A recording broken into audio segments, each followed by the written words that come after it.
तो ये हूँ मैं, और मैं बचपन से बहुत ही ज़्यादा क्रिएटिव रहा हूँ। और जब मैं सोता हूँ ना, तो जब भी मेरे मन में कुछ ना कुछ तो चलता ही रहता है। तो एक दिन ऐसे ही मेरे ब्रेन ने मेरे को एक चीज का पता चलवाया कि मैं कितना क्रिएटिव हूँ। तो एक दिन मैंने क्या करा, मैंने एक दिन एक बुक पढ़ी जो बहुत ही मस्त कॉमिक बुक थी। मैं उसका नाम तो नहीं बता सकता, पर वो इतनी फनी सीन थे ना, और उसकी ड्राइंग तो भाई क्या थी। और हाँ, मेरी ड्राइंग भी बहुत अच्छी है। हाँ, तो उसमें इतनी अच्छी ड्राइंग थी, इतनी फनी फनी फनी फनी थी उसमें। मैं आपको वो तो नहीं बता सकता कि वो क्या चीज़ थी। तो मैं आपको बताता हूँ कि वो जो बुक थी ना, उसमें बहुत फ़नी चीज़ें लिखी हुई थी। और उसमें लिखा था, ये जब ये बुक पढ़ रहे हो तो खाना खाते मत समझना, क्योंकि इसमें ऐसे सीन है जैसे उल्टी आ सकती है आपको। बहुत फ़नी थी। अब तो आपको पता ही चल गया होगा कि वो कौन सी बुक है, पर मैं नाम नहीं बताऊंगा। तो एक दिन मैंने भी सोचा स्कूल में कि क्यों ना मैं अपनी कॉमिक बनाऊं। तो सबसे पहले इसकी शुरुआत हुई एक कॉमिक से, जिसका नाम तो मैं आपको नहीं बता सकता, क्योंकि मैं सोच रहा हूँ उस कॉमिक को मैं बड़ा होके उसे पब्लिश करूँगा और आप भी उसे देख सकते हो, पर अभी नहीं। पर वो कॉमिक बहुत मस्त होने वाली है। अब पर वो तो मैंने बना ली है, पर अब मैं बड़ा होके उसे वो करूँगा, क्या बोलते हैं, पूरा करूँगा और उसे पब्लिश करूँगा। उसकी स्टोरी मुझे पता है, पर मैंने दूसरी कॉमिक बनाई थी, वो मैं अब नहीं पब्लिश करने वाला, इसलिए वो मैं आपको बताने वाला हूँ आज। और कौन सी, उसका नाम क्या था, उस कॉमिक में होगा क्या, वो पूरी स्टोरी में बताने वाला हूँ। और उसमें वो मैंने क्या सोच के बनाई। और हाँ, जो मेरी कॉमिक है ना, वो ना इंडिया से रिलेटेड है, तो मज़ा बहुत आने वाला है। मेरी फर्स्ट कॉमिक तो थोड़ी अमेरिकन से रिलेटेड है, पर मेरी सेकंड कॉमिक मैंने थोड़ी अपने कंट्री इंडिया से थोड़ी रिलेटेड बनाई है। तो मेरी कॉमिक तो बहुत बड़ी है, बहुत बड़ी है, तो वीडियो भी बड़ी बनने वाली है। तो 2 मिनट की वीडियो अभी बनी है। और मेरी कॉमिक का नाम है the mystery of vada pav, और मैंने इसे पूरी नोट्स में लिखा है। अभी मैंने कॉमिक बनाई तो नहीं है, तो मैं आपको इंग्लिश में मतलब हिंदी में बताता हूँ मैं। तो मैं इंग्लिश में बताऊंगा, बोलूंगा, फिर उसको हिंदी में ट्रांसलेट करूंगा। Once upon a time there was a gangster, मतलब कि इन मुंबई। और ये इंडिया की स्टोरी मैंने आपको पहले ही बता दिया था कि ये इंडिया की स्टोरी है। और एक गैंगस्टर था जो मुंबई में रहता था। इतना है, एक दिन एक बार की बात है कि एक गैंगस्टर था जो इंडिया में रहता था। तो जैसे मैंने आपको बताया कि एक गैंगस्टर था मुंबई में, अपने पार्टनर के साथ, विद हिज पार्टनर। वो पार्टनर के साथ, जैसे इस फोटो में दिखा रखा है, एक गैंगस्टर है और वो एक पार्टनर है। पर वो जो पार्टनर है, वो पार्टनर एक वड़ा पाव एंड चाय सेलर था। मतलब वो वड़ा पाव और चाय बेचता था। एक बार वो चाय भी बेचता था, उसका पार्टनर। जैसे मुंबई में स्ट्रीट में वड़ा पाव बेचता है ना, तो गैंगस्टर का पार्टनर था ना, वही वो था, अ, वड़ा पाव एंड चाय सेलर। उसके बाद गैंगस्टर ने बोला कि वड़ा पाव सेलर से कि तुम डायमंड्स ले आए, हैव यू बॉट डायमंड्स। उसने बोला कि फिर उसके बाद उसने बोला यस। और उसके बाद फिर उसने यस बोला, और उसने एक वड़ा पाव लिया। वो जो सेलर था, उसने अपनी ठेले में से एक वड़ा पाव लिया और उन डायमंड्स को अपने उसमें छुपा दिया। Vada pav and height time, हाँ, तो उसे छुपा दिया। और फिर उसने, वो जो गैंगस्टर ने बोला, मैं अभी पेड़ के पास खड़ा हुआ हूँ, जब तुम ये ठेला बंद करोगे, मतलब रात को जब ठेला बंद करोगे, तो फिर तुम मुझे ये वड़ा पाव दे देना। और उसके बाद वो पेड़ के पास खड़ा हो गया, वो गैंगस्टर।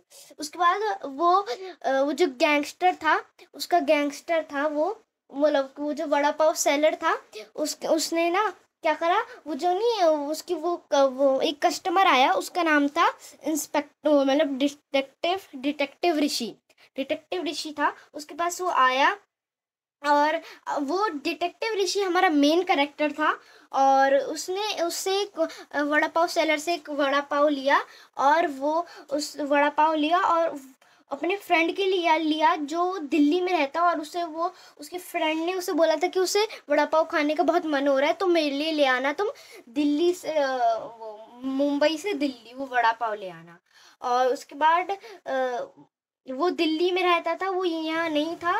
प्रॉब्लम बिकॉज वाला गिव हिम द, एक बहुत बड़ी प्रॉब्लम हो गई क्योंकि वो जो वड़ा पाव सेलर था उसने डायमंड वाला वड़ा पाव जिसके अंदर उसने डायमंड छुपा रखे थे वो उसने डिटेक्टिव ऋषि अपने मेन कैरेक्टर को दे दिया। तो अब बड़ी मिस्टेक खड़ी हुई। अब उसने बोला, अब उसने वो जो डिटेक्टिव ऋषि था वो अपने कार से पहले अपने घर गया, अपने नहीं, सबसे पहले वो अपने घर गया। उसने सबसे पहले वो अपने घर गया क्योंकि उसके उसके कार में बहुत ज़्यादा क्योंकि उसके कार में बहुत ज़्यादा सामान था, तो वो अपने घर पे रख के वो जाएगा दिल्ली वड़ा पाव सेलर देने। तो आपको अभी तक समझ आ रहा होगा कि एक गैंगस्टर था और उसने उसे डायमंड दिया और उसने उसके अंदर रख दिया और डिटेक्टिव ऋषि को उसने वो दे दिया गलती से। अब डिटेक्टिव ऋषि उसके घर, उसका कोई घर का सामान है, वो घर में रख के मुंबई जा रहा, मतलब दिल्ली जा रहा था उसे वड़ा पाव देने अपने दोस्त को। तो फिर अब उसने जल्दी से, उस सेलर ने जल्दी से गैंगस्टर को बताया जो पेड़ के पास खड़ा हुआ था, और उसने बताया कि डिटेक्टिव ऋषि ने वो ले लिया है। अब वो वहाँ जा रहे, अपने घर जा रहे हैं, वहाँ क्या बोलते हैं, वहाँ क्या बोलते। तो फिर अब गैंगस्टर ने पीछा करा, उन दोनों वड़ा पाव सेलर ने और गैंगस्टर ने पीछा करा डिटेक्टिव का, पीछा करा उसके घर तक। और उसके बाद वो जो गैंगस्टर था उसके घर में ना, उधर डिटेक्टिव था ना वो जो अपने घर में सामान रखने गया था, उसने वड़ा पाव अपने घर में रख दिया कि थोड़ा आराम करके वो अपने घर को देने जाएगा, घर में अपने फ्रेंड के घर देने जाएगा दिल्ली में।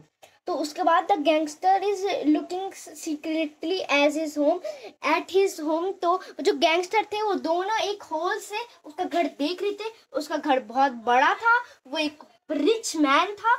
और उसके बाद उसने जब डिटेक्टिव ऋषि अपने गाड़ी में से सामान निकाल रहे थे, meanwhile the gangster go in the house, और वो गैंगस्टर उसके घर में घुस गए। एकदम से उसके घर में एक पेट भी था, डिटेक्टिव, मैं डॉक्टर क्यों बोल रहा हूँ, डिटेक्टिव ऋषि के घर में एक पेट भी था। डिटेक्टिव ऋषि जो था, मतलब कि फिर वो उनके उसके घर में एक पेट भी था, डिटेक्टिव ऋषि के घर में एक पेट भी था। तो जब वो गैंगस्टर उसके घर में गए तो वो जो जैसे कुत्ता होता है, वो अगर कोई अनजान घर में घुस जाए तो वो भौंकता है, तो उसने गैंगस्टर को देख के भौंका। और फिर डिटेक्टिव ऋषि ने आवाज़ सुनी और अपने घर की तरफ भागा जल्दी से, और विंडो से, और उसने देखा कि डॉग विंडो से बाहर भौंक रहा है और विंडो का कांच भी टूटा हुआ है। और तो वो क्यों टूटा था, क्योंकि जैसे ही उसको डिटेक्टिव की भागने की आवाज आई चोरों को कि उसने भौंका और डिटेक्टिव आ रहा है, तो उन्होंने शीशा तोड़ा और जल्दी से भाग पड़े बाहर। और फिर वो बहुत देर तक भागते गए, वो भागते गए और उन्हें वो gangster run away from house because they think the dog was behind him. और उन्हें लगा कि वो जो डॉग था वो उनके पीछे है और वो डर रहे थे कहीं वो काट ना ले, तो उसने वो भागते रहे और वो एक सेफ प्लेस पे पहुंच गए जहाँ पे उनके पीछे कोई भी डॉग नहीं था। और जैसे ही उनने वड़ा पाव का पैकेट खोला, हाँ, और ये भी बताता हूँ कि उनने, वो जो चोर थे, उनने ना वो वड़ा पाव का पैकेट ले लिया था, वड़ा पाव का पैकेट उनने चुरा लिया था किचन में से। तो और जैसे उनने पैकेट खोला उसके अंदर एक होल था, उस पैकेट के अंदर बीच में, और वड़ा पाव वहाँ था ही नहीं। और एकदम से वहां से भागता भागता एक डॉग आया और वो उससे डरे, और डॉग ने एक डकार मारी, मतलब ग्रफ मारी, और इसका मतलब उनको पता चल गया कि डॉग ने, जब वो भाग रहे थे, वो वड़ा पाव ऊपर निफट के नीचे गिरा और वो वड़ा पाव उसने खा लिया। और हाँ, वो डायमंड था ना उसके पेट में ही रह गया उस डॉग के। और द हैप्पी दी एंड। तो कैसी लगी आपको ये कॉमिक? अगर आपको ये अच्छी लगी, आप चाहते हो कि मैं इसे बनाऊं, तो बता देना कमेंट पे। अगर आपको ये वीडियो अच्छी लगी तो लाइक करना, सब्सक्राइब करना और शेयर करना। जब तक के लिए बाय बाय।